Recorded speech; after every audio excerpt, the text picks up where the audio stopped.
بسم اللہ الرحمن الرحیم۔ السلام علیکم۔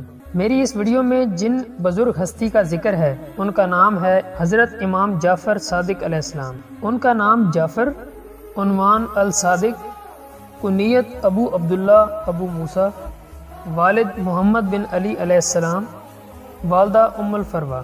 پیدائش 17 ربیع الاول 83 ہجری 702 عیسوی، مدینہ منورہ، جزیرہ نما عرب کے حجاز کے علاقے میں۔ معزز سامعین، 5ویں امام باقر علیہ السلام نے ایک بار فرمایا، یہ میرے بعد تمہارا امام ہے، لہٰذا ان کے نمونے کی پیروی کرو اور ان کے علم سے استفادہ کرو۔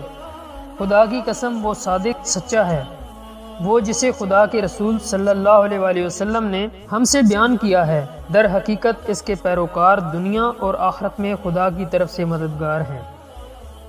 امام باقر علیہ السلام چھٹے بے عیب امام جعفر الصادق کی طرف اشارہ کر رہے تھے۔ اس امام کی رہنمائی میں شیعہ مکتب و سی پیمانے پر مشہور ہوا۔ امام جعفر الصادق نے مختلف مکاتب فکر کے اساتذہ کو بھی سکھایا جو بعد کی نسلوں میں پروان چڑھا۔ امام جعفر الصادق نے کرپٹ اموی اور ظالم عباسی حکومتوں کے درمیان عبوری دور میں زندگی گزاری۔ اس وقت کے منفرد سیاسی حالات نے امام اور ان کے پیروکاروں پر ہونے والے ظلم و ستم کو محدود کرنے میں مدد کی۔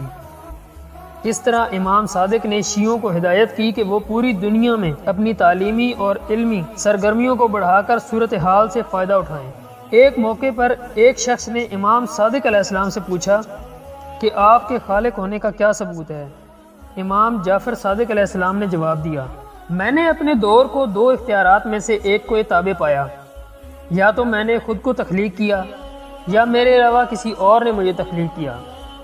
اگر میں نے اپنے آپ کو تخلیق کیا ہے تو میں بھی دو اختیارات میں سے ایک کے تابع ہوں، یا تو میں نے اپنے نفس کو تخلیق کیا جبکہ میری ذات پہلے سے موجود تھی، لیکن پھر مجھے اسے تخلیق کرنے کی ضرورت نہیں پڑے گی کیونکہ یہ پہلے سے موجود تھا، یا میں نے اپنے نفس کو اس وقت تخلیق کیا جب میں موجود نہیں تھا۔ لیکن آپ پہلے ہی جانتے ہیں کہ غیر موجود کچھ بھی نہیں لا سکتا، اس لیے تیسرا مطلب ثابت ہے کہ میرا ایک خالق ہے جو رب العالمین ہے۔ یہ دلیل کوئی دوسرا ممکنہ آپشن نہیں چھوڑتی ہے۔ اگر کوئی یہ مان لے کہ تخلیق کیا جانا دیا گیا ہے، تاہم ایک اور شخص نے اس سوچ کو چیلنج کیا اور امام سے کہا، میں مخلوق نہیں ہوں۔ اس بات پر امام صادق علیہ السلام نے فرمایا، پھر میرے لیے بیان کرو، اگر تم مخلوق ہوتے تو کیسا ہوتا؟ کون سی صفات مخلوق کو بیان کرتی ہیں؟ اس آدمی نے کچھ دیر سوچا اور پھر اس کے قریب لکڑی کے ایک ٹکڑے پر توجہ دی۔ لمبا، چوڑا، گہرا، مختصر، حرکت پذیر، ساکن، یہ سب تخلیق کی خصوصیات ہیں۔ پھر امام صادق علیہ السلام نے فرمایا، اگر تم نہیں جانتے کہ مخلوقات کی صفات کیسے تمیز کرنا ہے جو کہ نہیں ہے، تو اپنے آپ کو ان چیزوں کی وجہ سے تخلیق شدہ سمجھو جو تم اپنے نفس میں ہوتے دیکھ رہے ہو۔ امام جعفر صادق علیہ السلام کو اپنے دور کے کرپٹ حکمرانوں کے ساتھ متعدد جرأت مندانہ مقابلے ہوئے۔ امام صاحب کھڑے ہوئے اور بغیر کسی خوف اور ہچکچاہٹ کے سچی باتیں کہیں۔ ایک دن عباسی حکمران منصور امام صادق علیہ السلام کی موجودگی میں تھا۔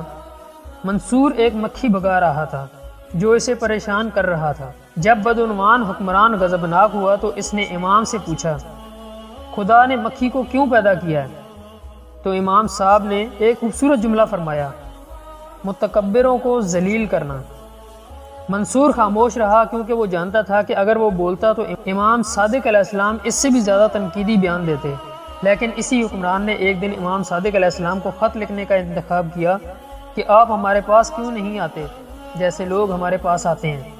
تو امام صاحب نے جواب دیا، کوئی چیز ایسی نہیں جس سے ہم آپ سے ڈرتے ہوں، اور نہ ہی آپ کے پاس آخرت کی کوئی چیز ہے جس کی ہم آپ سے تلاش کریں۔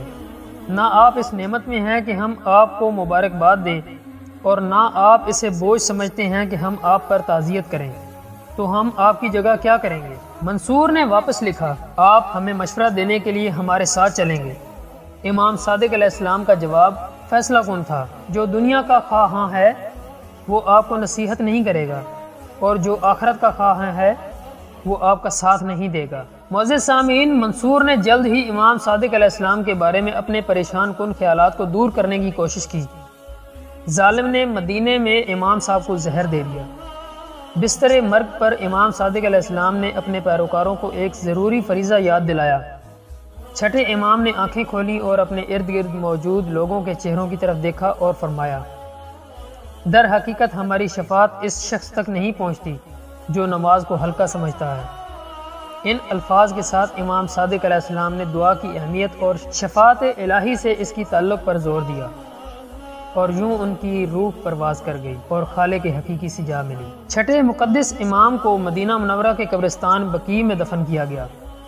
وفات 25 شوال 148 ہجری 765 عیسوی۔ خلیفہ المنصور کے ہاتھوں زہر دیے جانے کے بعد شہادت کے وقت عمر 63 سال تھی۔ امامت کی مدت 32 سال۔ البقیع قبرستان مدینہ منورہ جزیرہ نما عرب کا خطہ حجاز میں دفن کیا گیا۔